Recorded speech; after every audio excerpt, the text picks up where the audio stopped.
Hello and welcome. It's Alfred Miller, your instructor, and I just want to show you a little bit about how to use Zoom, which will be the primary tool we'll be using in class to communicate together face-to-face when we do our online class together or distance learning type class. In order to access our Zoom meeting, you need to click your internet browser and find that link that I sent you in an email, or if you remember it, you could just type it in. I'm going to open Google Chrome down here. In my address bar here at the top, I remember the link, which is bit.ly/Alfred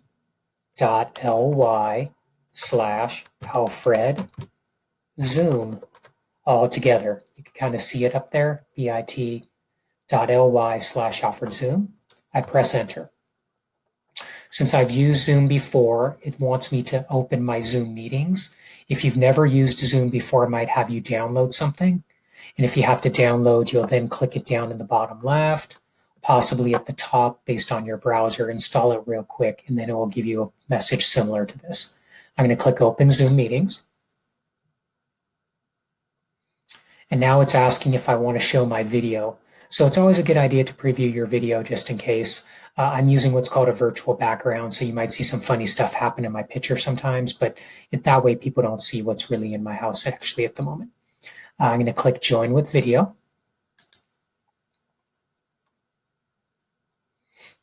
And you'll notice the screen comes up, please wait for the meeting host to admit me. So the person hosting the meeting, which is actually me also, they have to admit you. So you might get a message like that if you get there before your instructor. So I'll click Join with Computer Audio, and I should probably automatically join. So let me click that and automatically join with computer audio. It's a useful thing to do. So it's going to look a little confusing to you right here because this single picture right here without any movement is me hosting the meeting. And then over here is also me in the meeting. So I know that's a little weird and it's a little bit different, but normally this picture here of me with movement, hey, how's it going? What's up, y'all? That would probably be you instead of me as the student. So I just want to go over a few of the tools in here, things your instructor may ask you to do. And when your instructor does something, what might happen to your screen on how you can get control of your computer back. So I want to start in the bottom left where there's a mute button. Usually it's a good idea when you're in a Zoom meeting, you mute yourself. So if I just click mute here, that means that nobody would hear me when I talk in the meeting right now. That's usually a good idea so you don't interfere with the instructor saying, and that you don't hear a lot of background noise because you could hear things that are happening in your house. You simply unmute yourself by clicking unmute. Similar with your video. If you don't want to show the video of your house at the moment, maybe you're going to step away for a quick second, whatever it may be. And you'll notice the tools fade away if you don't click them. I'm going to click Stop Video and see how it just shows my name in here.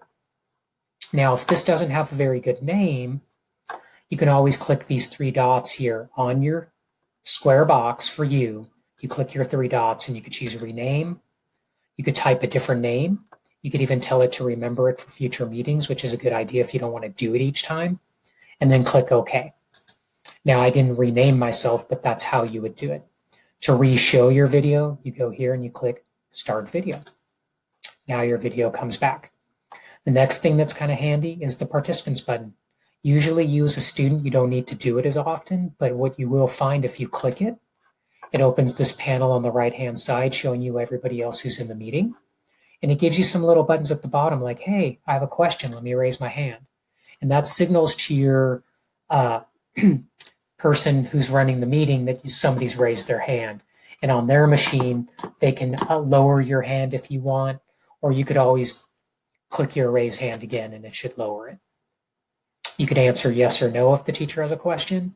You could tell your teacher to go slower, go faster, whatever it may be. So the participants panel has some usefulness, but you're probably not going to need it as often. What you will need maybe more often is the chat. So I'm going to click chat, and you'll notice it opens up a little panel down here in the bottom right corner. This is where I could type a message to the teacher. Every class that you attend, you're going to be asked to type your name in there. That's your proof of attendance. Now, after you click in there and type, you have to press enter to actually send the message. When it shows up here from me to, in this case, everyone, that's when it's actually sent it. You could also, in this box, type a question. How do I share screen? then your instructor who's hopefully looking at their chat area would be able to address your question, or it's there. So I'm now going to show that next, actually. But before doing that, if you ever want to close these panels on the right side to gain more space on your screen back, you click this little down looking arrow and you choose close. Or you could even minimize. And then here's the chat now, it got bigger. I can choose close, and now that's all gone. One thing that I didn't point out before I share screen is that you can change views if you'd like. In the upper right corner, you can switch to what's called speaker view. Speaker view puts whoever's talking, generally speaking, at the bottom, and at the top are thumbnails or smaller versions of everybody else who's in the meeting. I personally like gallery view, so I'm going to switch it back where everybody gets kind of an equal size box. Next to the changing of views, you also have enter full screen. If I do that, I get really, really big and take my whole computer screen, which might be easier for some of you at times, might not be at other times. To get out of full screen mode, there's a button in the upper right, exit full screen. I can press the escape key on my keyboard, or I could even just double click on the screen, and it gets me out of that. Now that full screen is different than you using your regular Windows tools here. So don't click the X because that will make you leave the meeting. But here's one called Maximize. See how that makes it look very big, my whole window, and looks pretty similar. That's not technically full screen because I still have those controls at the top. I can minimize. So I'm going to click this one to restore it back down. And if I accidentally minimize, oh no, did I accidentally leave Alfred's meeting? The answer is no. It's this blue icon down here at the bottom. That's your Zoom icon. Get used to it. I click it. It stayed stuck here, oddly enough. That's okay. All I need to do is pop it back out here. So sometimes when you minimize, it will go down here. It depends. I believe on my Macintosh, it minimizes all the way down there. That's why I got a little food for a second. I'm on a Windows machine now. So back to sharing your screen if you're ever asked to share your screen. So if you get stuck, your instructor may ask you to share your screen, so you'd click Share Screen. Now it's going to populate this with a lot of options. Usually the first one either says Screen or Desktop. Leave it on that. It's the most flexible, the most easy way for you to share your screen. And you just click Share. Now the instructor will see your screen. You get little pictures over here. These little pictures can be moved. So if they're in the way of something you need to click, you kind of point near the top and move. You get this funny little toolbar that fades in sometimes, fades back out. Sometimes it's in the way of something you might want to point to or get to. You can always move it with this little arrow. Puts it at the bottom. This little arrow puts it back at the top. You can also share whatever you want on your screen now. So like, for example, say I want to go to YouTube. So now I'm at YouTube. You see, and now I could watch a video, whatever it may be, whatever I need to do. But that's how you can start to share your screen. I can even close this internet browser here. I can open a different app. Would likely be following instructions from my teacher, who might be giving you help as you might be stuck. So your teacher may actually draw on your screen to try to help you. It's called annotating. Your instructor may actually draw arrows and stuff to help you find things. So for an example, your instructor may say, let's click the start button. Whoops, I didn't draw a very good arrow there. Let me redo that by choosing the correct tool.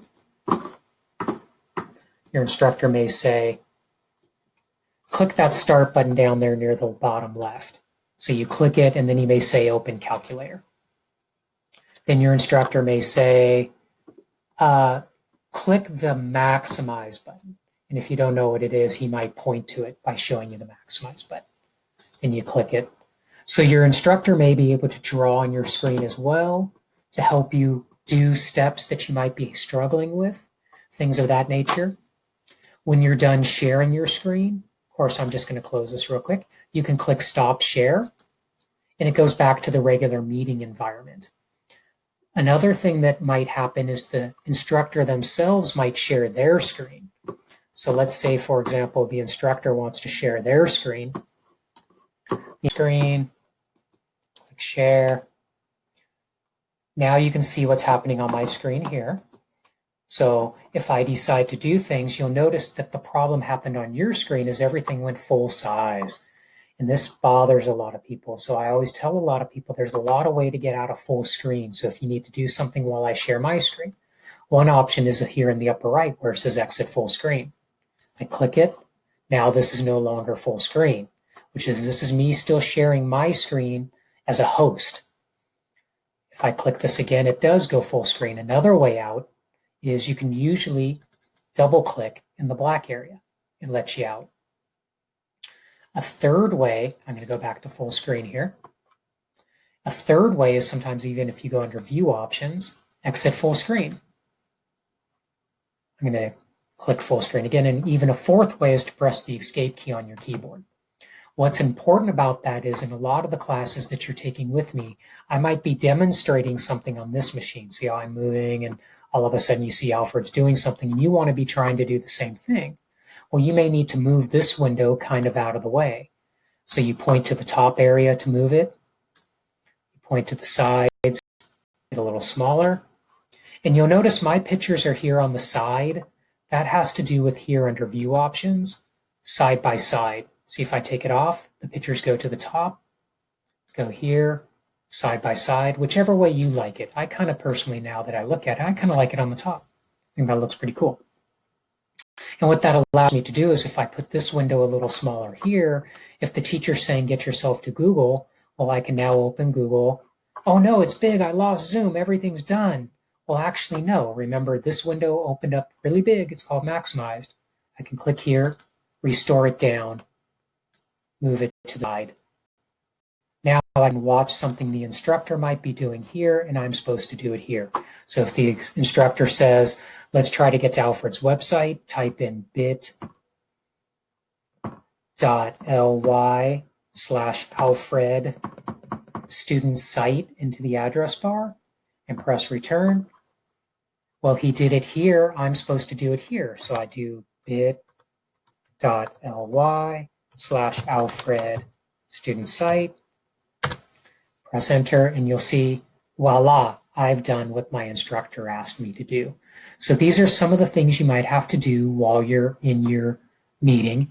And you will see when the instructor stops sharing his screen, your window here stays smaller again. And if you want to make it bigger again, of course, you can size your window again. Let me get that one a little bit out of the way. You can size your window again and that kind of thing. The other couple of controls that you do have at the bottom of your Zoom screen is you can record and you can do your reactions. And when you're ready to leave the meeting, you can leave the meeting. So I'm going to show you how to leave the meeting now in case you have to go before the instructor ends the meeting themselves. And you'll notice those controls, like I said, fade away if you don't click them. I'm going to click leave meeting, and voila, that's a little bit about how to use Zoom.